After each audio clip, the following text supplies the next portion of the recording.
welcome to another edition of the Backyard Professor video series. I'm Kerry Schertz, the Backyard Professor. I've had a very good question asked of me by a gentleman who I'm going to be nice and call him a gentleman. He acts like a little snot-nosed kid, but I'll call him a gentleman. Green Messiah and his daddy, who goes by J. Houston 7 on another YouTube website.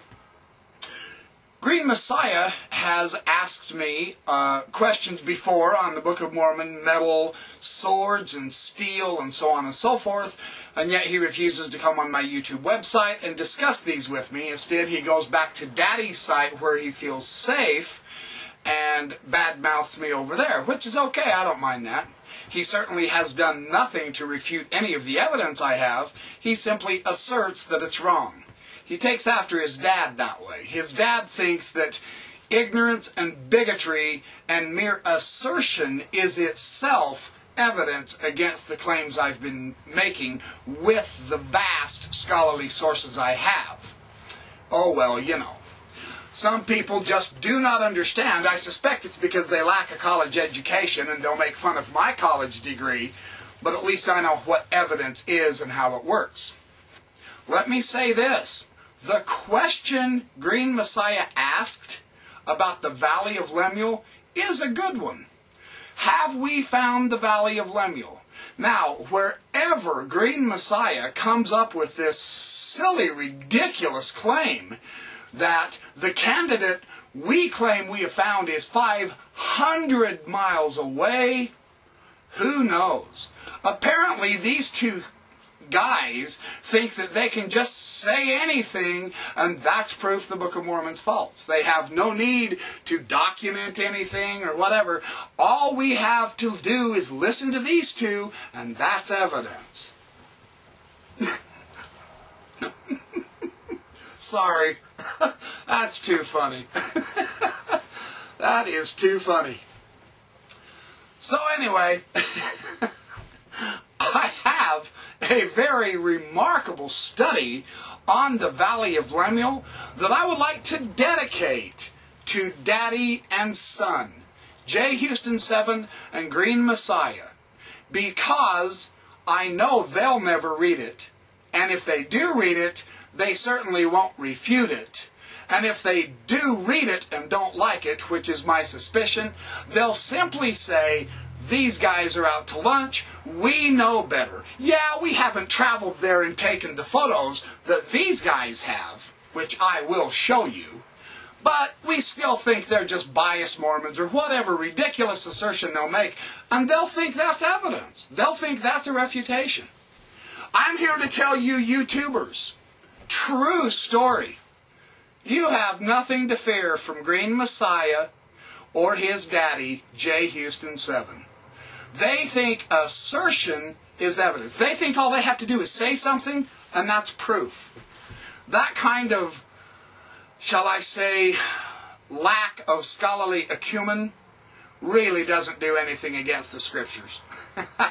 I think it's rather humorous myself, but, you know, to each his own. You have nothing to fear from what they say. They won't read the evidence carefully. They certainly do not understand the Book of Mormon, and all they wish to do is mock.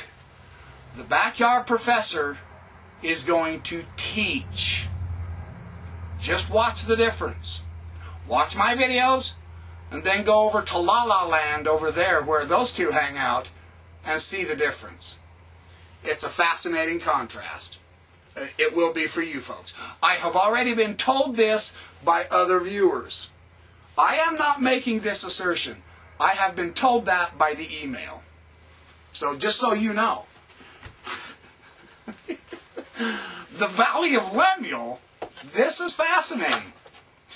In the Journal of Book of Mormon Studies, Volume 8, Number 1, 1999, The Valley of Lemuel by George D. Potter. He's been there 5 times. He's taken photographs. He's had geologists, geographers, military escorts, experts in the Arabian culture, experts in the Arabian weather, experts in the Arabian locations with him as they have explored what they believe they have found as the Valley of Lemuel. I will show you the maps and the pictures, and I'm going to pick some selections. There's a lot of trivial details in here about their traveling account that's unnecessary for this series of videos. But the fascinating thing is, not only does the Valley of Lemuel fit the description as the Book of Mormon describes, so does the River of Laman, and so does the correct distance of travel. Green Messiah comes up with this ludicrous number of 500 miles. Ridiculous. These guys show the map, and they have traveled it themselves. It's nowhere near Green Messiah's false claim. Just so you know. I'll give you the actual information instead of a mere assertion by some kid who is disgruntled like his dad against Mormonism. They show no evidence. The backyard professor will show you the evidence. First, a little bit of reading, however. This is on page 56. 8 miles north of Machna, the city Machna, the village, wherever, whatever. He says, it is the southern end of the mountain range that here forms the shoreline and seems to drop directly into the waters of the Gulf of Aqaba. He's describing the climate, the topography of the situation that he found when he got there physically. Unfortunately, here's a very good picture of these mountains. They're 44 miles south of Aqaba. Here's a very excellent picture. Oh, I'm not going to be able to show it to you that way. This is amateur hour again, people. There it is. Right here is where this valley comes right down to the Red Sea. That exactly matches Nephi's description of what happened. So that's a brief rundown on that. He says when you round the base of the cliff, he says, we came upon a truly spectacular sight. A magnificent narrow canyon just ahead of us ended in a palm-lined cove. We decided to walk up the spectacular wadi, or the canyon.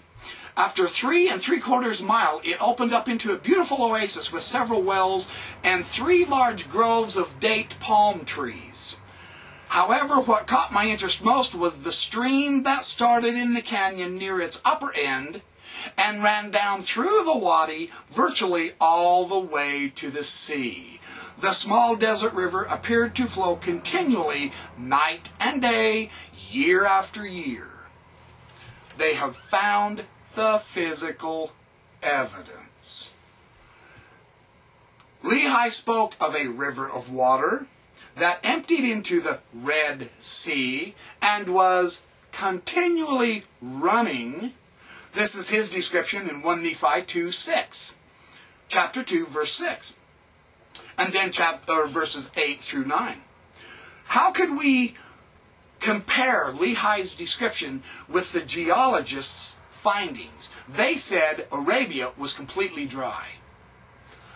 But the interesting thing is, what can we reasonably find about the river of Laman from the Book of Mormon's description? They go from what the Book of Mormon says and then compare it to the geography that they found. This is interesting, very important to do.